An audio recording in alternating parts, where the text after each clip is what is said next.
নমস্কার।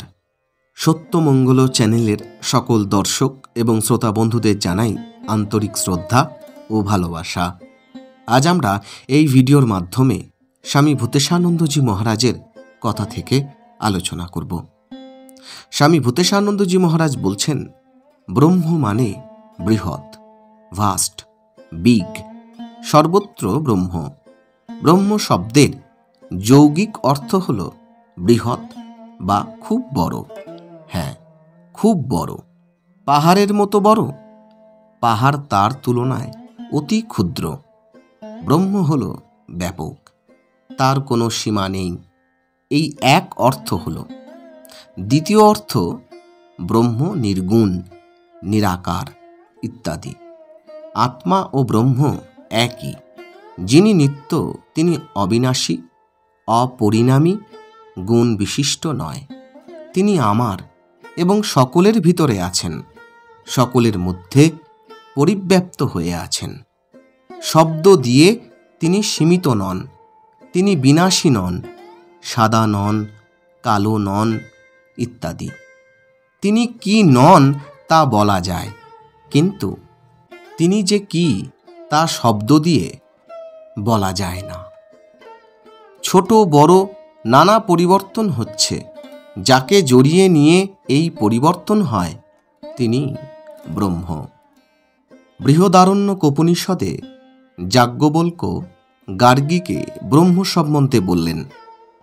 গার্গী ব্রহ্মেগ্রা একেই সেই অক্ষর বলে থাকেন।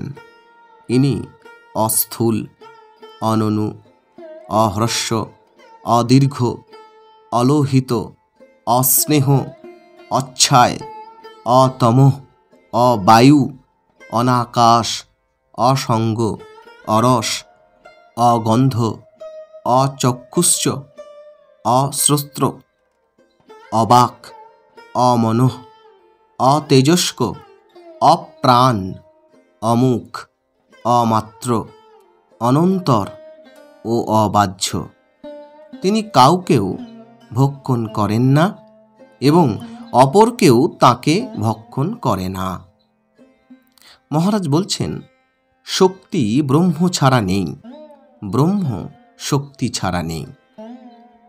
ব্রহ্মজ্ঞানীকে দেখে কিভাবে বোঝা যায় ইনি ব্রহ্মজ্ঞানী?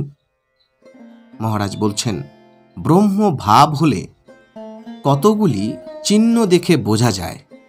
যেমন 1. বালকবৎ, অর্থাৎ বালকের মতো, কোনো কিছুতেই আঁট নেই। 2. উন্মত্তবৎ, অর্থাৎ হিতাহিত জ্ঞান নেই, উন্মত্ত নয়, কিন্তু উন্মত্তের মতো ব্যবহার করেন। 3. জড়বৎ, অর্থাৎ জড় নয়, কিন্তু জড়ের মতো দেখায়, কোনো বুদ্ধি ক্রিয়া করে না। 4. পিশাচবৎ, অর্থাৎ সূচি অসুচি নেই, পিশাচ নয়, কিন্তু পিশাচের মতো ব্যবহার করেন। তিনি সর্বত্র ব্রহ্ম দর্শন করছেন, তাই তাঁর দৃষ্টিতে কোথাও অসুচি নেই। ব্রহ্মজ্ঞান হলে তাই বালকের মতো, উন্মত্তের মতো, জ্বরের মতো, পিশাচের মতো আচরণ করতে দেখা যায়। আজকের আলোচনা এইটুকুই। আশা করছি আজকের এই আলোচনা আপনাদের খুব ভালো লেগেছে।